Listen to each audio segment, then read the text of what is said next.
So you bought yourself a new bike or a new car, or you had a new engine built. Now you want to know how to properly brake in that engine. Grab yourself a drink and sit tight, because this is going to be a long one. I'm going to tell you the secrets to engine braking procedures.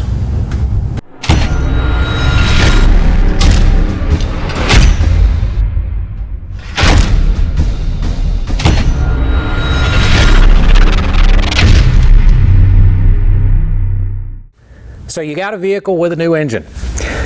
You could ask 100 different people on how to properly brake that engine in, and you'll probably get 100 different answers. I think that it's best to fully explain proper engine brake-in procedures. I think we need to get into piston technology as well.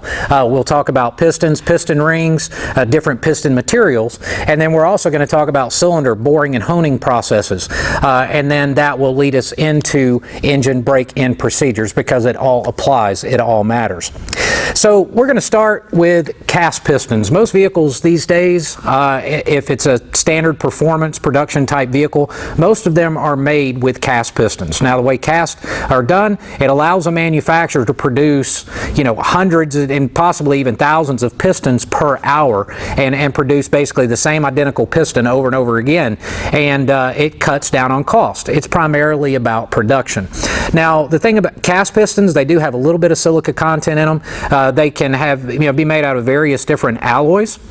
Depending on the actual engine application, but for the most part it's how they're manufactured that makes the biggest difference. Now if you reference back to the cam plate video that I did, where I talked about the difference between cast, forged, and billet, and how the material itself microscopically is in the material there, you check that video out, and that'll explain that a little more of how the strength varies between the two. But regardless, so cast pistons, one of the issues with cast pistons, as years ago, as everything from fuel octane changed, compression ratios changed in engines, ignition timing requirements, things like that, they needed a little bit stronger piston than what a cast piston could allow. So that's where hypereutectic pistons came in.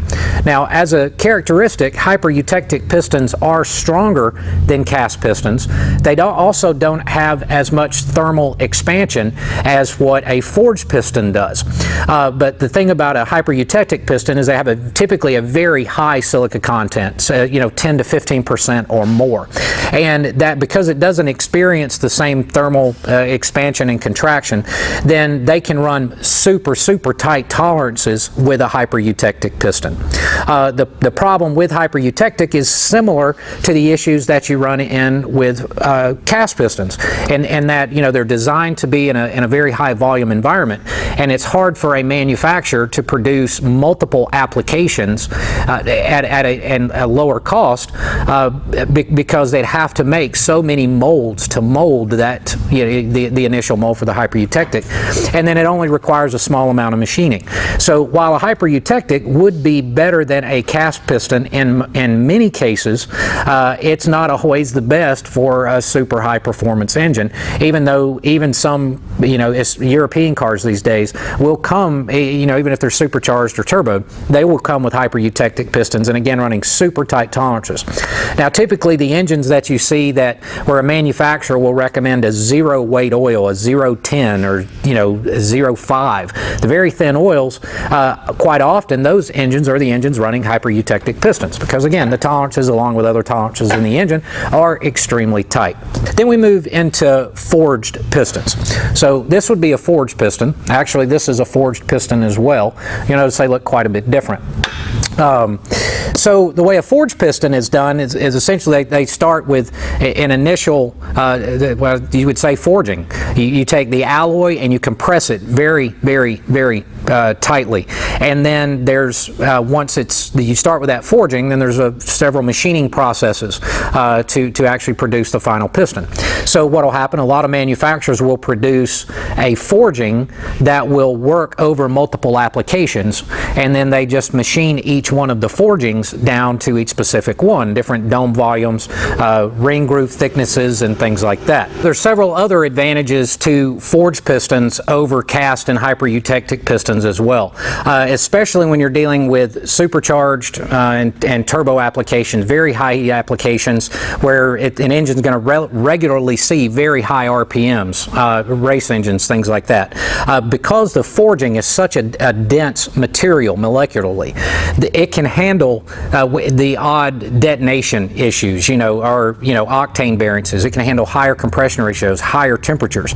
So forging is still considerably better than what you would have with the cast pistons, even though in a lot of just regular old street applications, automotive or motorcycle, a lot of times a cast piston will work quite well and last a while. But if it's a performance engine, that's typically why you see people using more forged pistons. So, brief overview on pistons. We're going to show you a little bit about, again, these piston designs will vary, understand that. So what we're going to talk about here is basically the majority of 4-cycle gasoline engines and the ring layout and how it's done. Lawnmower engines, things like that. In various automotive engines, diesels, 2-stroke engines, all of those could have a very different ring layout. But for the most part, this is going to cover the average. All right, so you're going to have 3 different ring grooves in a piston. So you're going to have a top compression ring groove. The second ring is, they call it various different things. A second compression ring, some people call it a Napier, some people call it a wiper ring, but you have a second ring groove there. Then you have a third that is actually comprised of 2 rings plus a corrugated or spring expansion type ring. Each one has a very different purpose. All right, so here's your standard set of rings here. Now, let me grab one here. So this would be, like, for example, your top compression ring. All right, and in a lot of cases, each ring can be made a little different. Each ring could be, made of different materials, have different coatings. They could be nitrided, they could be steel, various different things. But in general, a lot of times what you'll see is one of 2 characteristics of the top ring. You will either see on the outer edge of the ring here, it will either be perfectly flat, or a lot of them have about a 1-degree angle to them. It's very, very slight. There are also some top ring designs where you'll actually see a bullnose on the edge of the ring. Also, on the inside of the ring, on the inner diameter, you'll see a couple of different characteristics. Some you may see that have a small bevel, like a 45 or 60 degree bevel. Some will be square, but in either case, anytime an engine's put together, it's critical that you know which ring goes in the top or the second hole, because it's also very specific in the direction that that ring has to face. So the top compression ring has a lot of responsibility. All right, the first thing, obviously, it's sealing in combustion pressures. All right, and we have to remember that the kind of abuse a piston takes. So a piston in an engine could move, several thousand feet per minute, running incredible temperatures during the combustion process. It's battling against detonation. It's and fuel, everything else. So the top ring takes a considerable amount of abuse.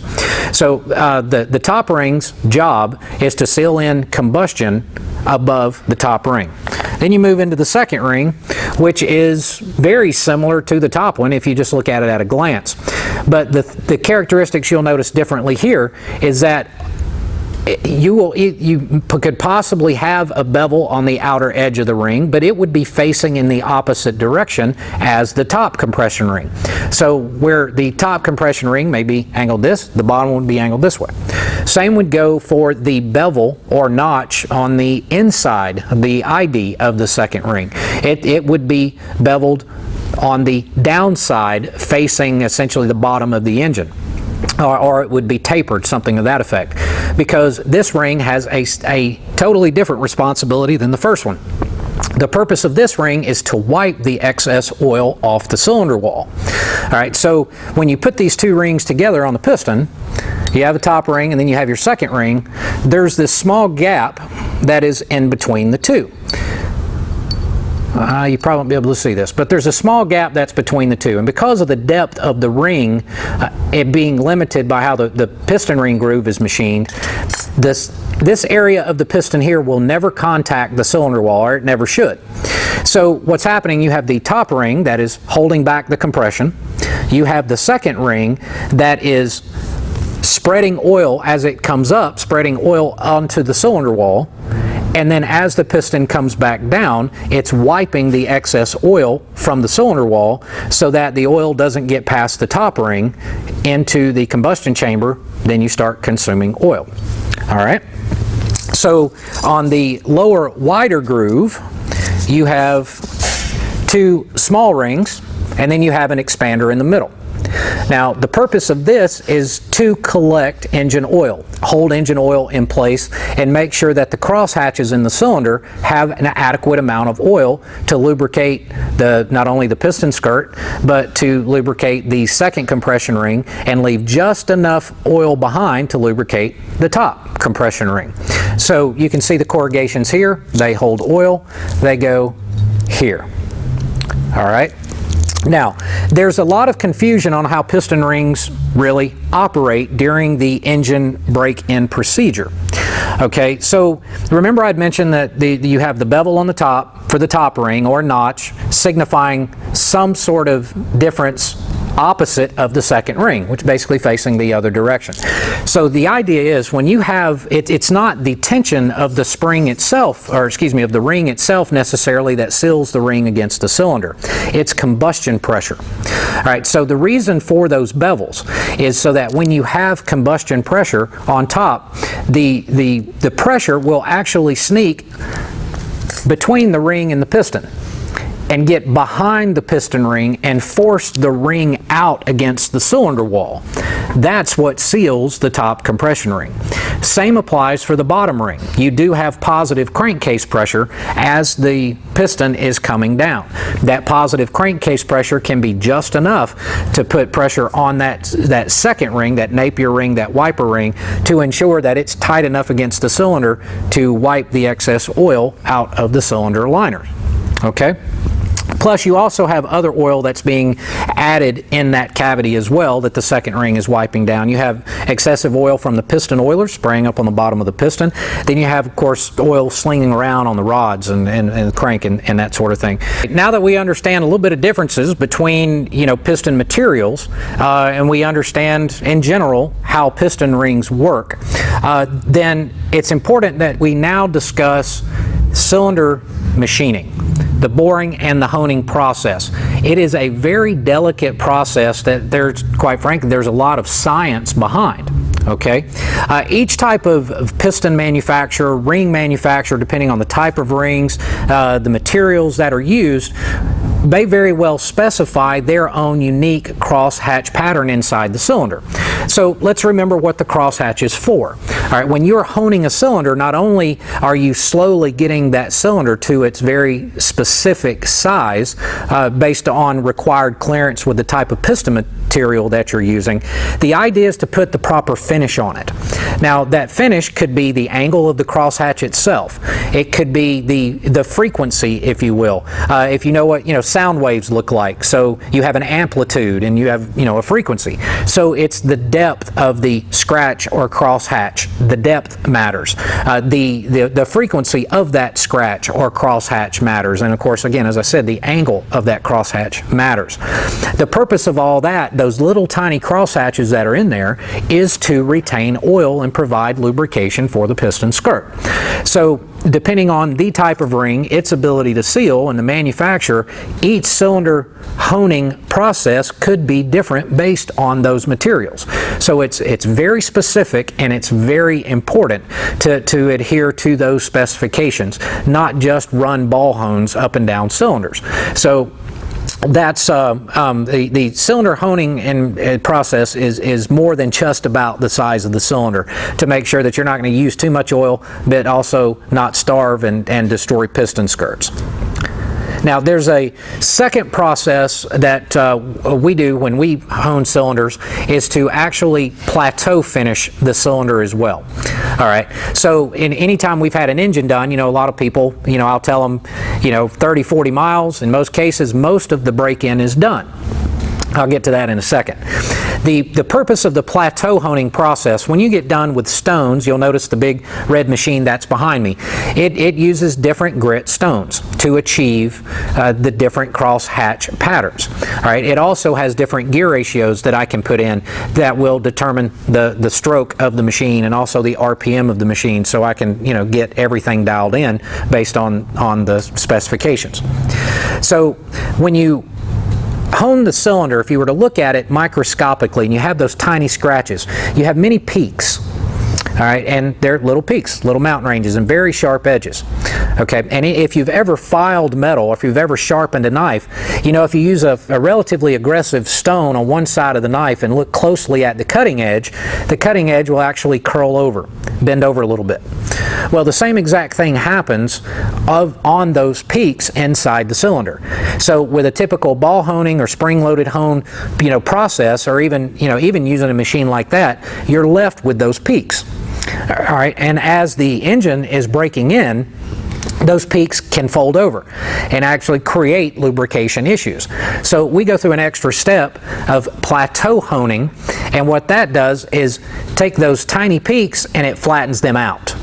All right, and removes all those tiny microscopic burrs off the crosshatch. So by doing that, we're ensuring that all the nasty stuff, those little curls, are out of the cylinder and not clogging up the crosshatch, but it also promotes a faster engine break-in. Okay. The initial startup in the first few minutes of running an engine is absolutely critical when it's been rebuilt. And often people don't understand just how important that is, and how doing it properly or incorrectly will determine the overall performance of that engine. Often, if an engine is broken in incorrectly, you will lose performance that you will never get back, and it will adversely affect the longevity of the engine over time. Okay, so one of the things that it's very important to point out, it's become a thing over the past few years. When you get a new engine built, someone will put in a break-in map in your fuel injection system. They'll send you a map to break the engine in and tell you to spend 500 miles on it plus or minus, and once you've put that miles on it and the engine is broken in, then go get it tuned. I could not disagree with that more. Here's why. Understanding that crosshatch pattern that's in the cylinder that you worked very hard to get in there and get it just perfect, the right angle, the right depth. Also the materials that are used on the edge of the piston ring. Those materials are designed, and that crosshatch pattern is designed almost like a file on metal. It is designed to have a minor amount of abrasion so that they actually wear in together and you get a perfect seal of this edge against the cylinder wall. Okay, that first few miles and first few runs are absolutely critical. So let's say, for example, most break-in maps that I've seen over the years, they tend to be overly rich. People do that because they figure it's safe for the engine. As long as it's rich, it's not going to overheat, it's not going to detonate. But the long-term effects are what are so bad. So we understand those crosshatches in the cylinders are very, very small. They're very, very shallow. If you're running an overly rich fuel mixture, you're actually diluting the oil boundary layer that is adhered to the cylinders. Okay, you're actually removing the lubrication from the cylinder wall if it is excessively lean. So what happens is your, if you will, abrasive edge of your ring and then your crosshatch of the cylinder, since it's starved for lubrication during that sensitive time, you're grinding those together too soon. They haven't had enough time, okay, to seat in all the way. So when you wash that oil film that's off the cylinders, then the rings don't have time to seat well, and it can result in excessive blow-by, a loss of cylinder pressure, and an increased leak down even on a brand new engine. Now understand, this can happen with only just a few miles. Okay. On the flip side of that, let's say it's running too lean. You have detonation issues and you have overheating. Overheating can do the same exact thing. It can burn off the oil that's that boundary layer of oil on the cylinder and create issues there. The problem with detonation is when you have such a dramatic increase in cylinder pressure in a very split second, aside from potential damage to the piston and potential damage to the rings, physical damage, by cracking the piston or breaking a ring. All right. The other thing that occurs is it can actually cause the rings to skip on the cylinder, very similar to a windshield wiper on your windshield. And you know how aggravating that is. You can put new wiper blades on, they last fine for a while, but if they skip one time, they do it forever until you replace the blade or spotlessly clean the windshield, right? The same exact thing can happen to a piston ring. So again, we have to use caution. So the correct way to break in an engine,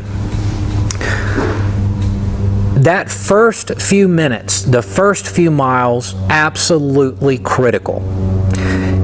Depending on the manufacturer of the piston, and again, we're covering kind of some automotive stuff here too. So some cam manufacturers will have break-in procedures for flat tappets, but with a roller cam, there's not much of a break-in on a roller cam.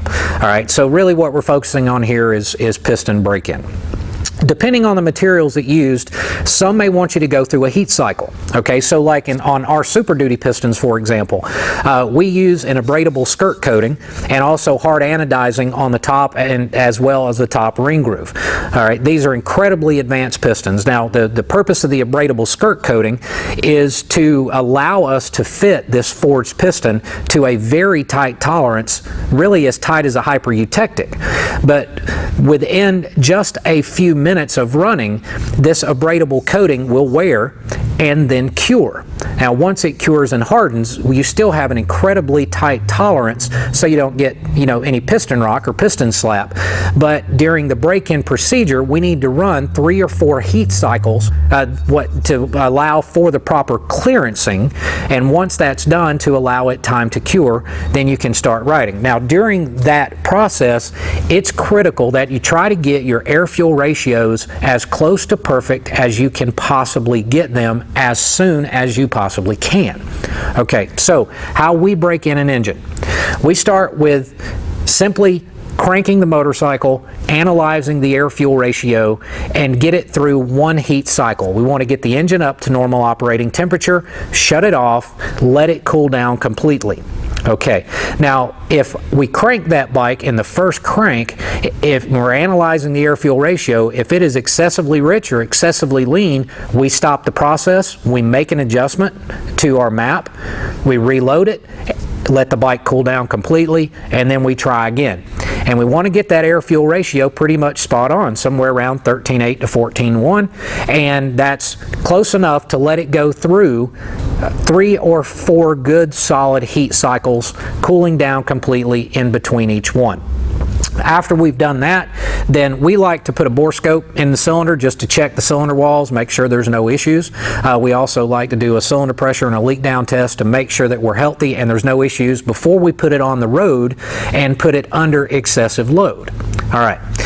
The next step, we go for a very short 5-minute test ride. All right, during that 5-minute test ride, we're analyzing air-fuel ratios, again, very closely, and we're not going to exceed 2,500 to 3,000 RPM. If we feel that the bike isn't quite right, we immediately come back and analyze the air-fuel, we make the correction, and then put it out and repeat that process. Now, during each test ride, progressively, we're increasing in RPMs by 500. So we start at idle, then we go to around 2,500, then we go to 3,000, 3,500, 4,000, and between each run, we're letting the bike cool down completely, treating it as another heat cycle, analyzing the air-fuel ratio, and getting it perfect for that riding condition. Okay, we progressively work our way up until we get to till we make it to that 6,000, 6,200, 6,500 max RPM range.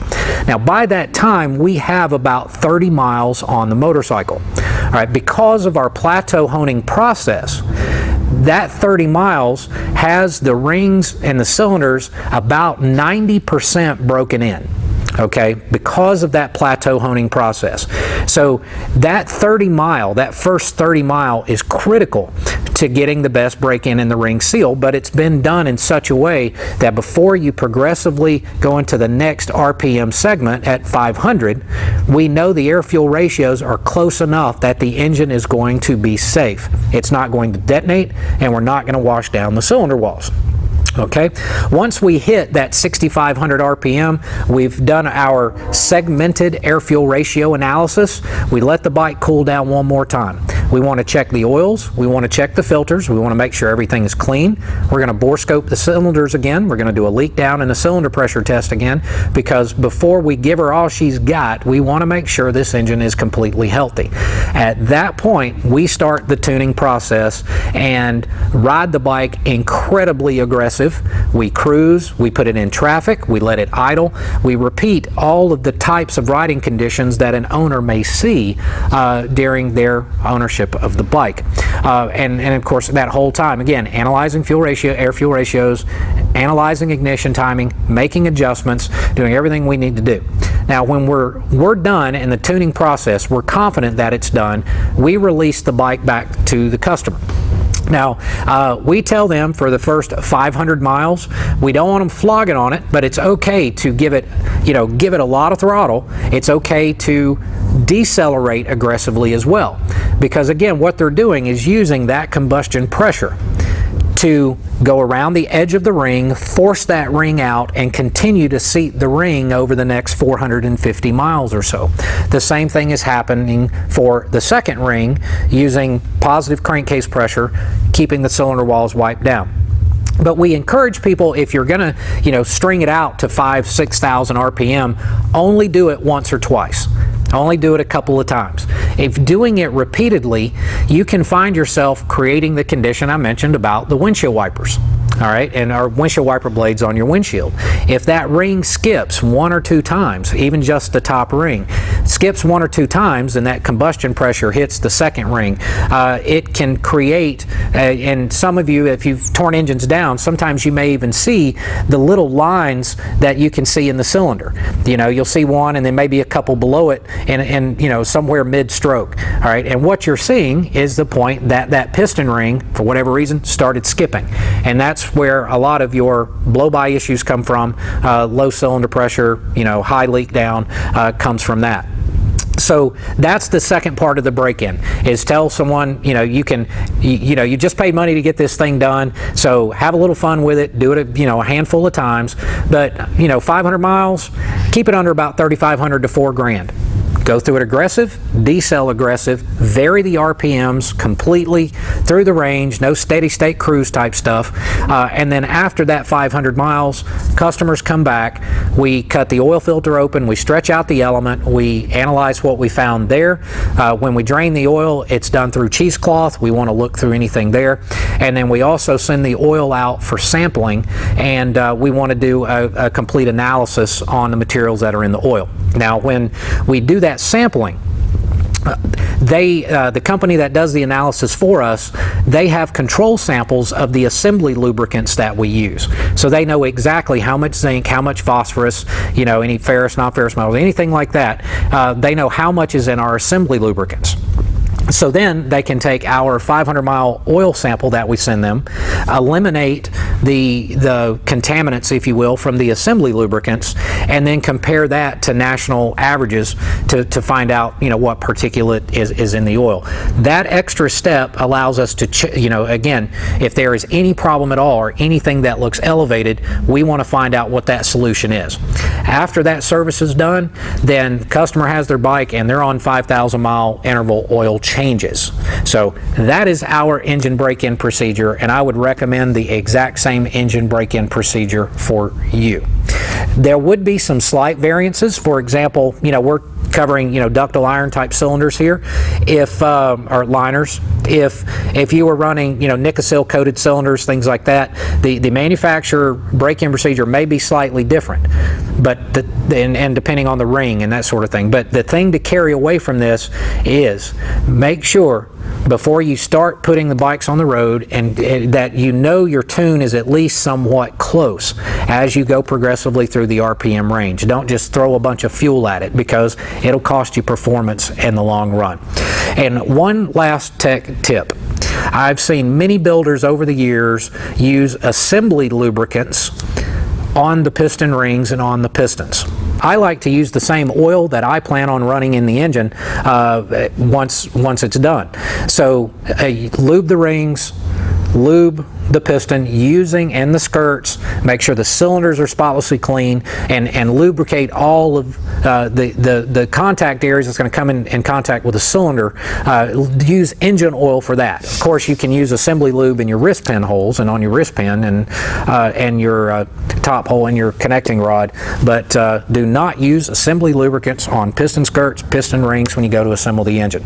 Now, I don't think there's really a need to get into piston ring end gaps. I would say, again, follow the manufacturer. It's based on expected thermal expansion of the piston itself, the clearance of piston to cylinder, what it's being used for, if it's a boosted application, and even whether or not it's turbo or supercharger will make a difference in the recommended ring end gap. So be sure you know all of that. And guys, I think we've hit about 30 to 40 minutes on this video. Do me a favor. If you would, in the comments section below, I would love to hear some of your engine break-in stories, and let some others, and share with the other viewers here just how different that the engine break-in procedures can be, or things that you were told, or things that you were heard, things that you have heard. There's no need to be embarrassed. There's no pride here. We're all learning from each other here. So I'd love to see that in the comments if you guys don't mind. Also, if you would, share this with your friends. They work hard for their money, same as all of us do, and I'm sure they would probably benefit next time they get an engine done or a new car, knowing how to properly break in an engine. So be sure to like, subscribe, and share. I'm going to put the link up here to the cam plate video, because it'll talk about, again, billet versus cast versus forging. So I'm going to put a link up there to that, and then I'll find another video that I haven't put up in a long time and let you guys have a look and see what's happening. So again, thanks for visiting, thanks for watching. Hope all of you stay safe, take care of yourselves and each other. Have a good one.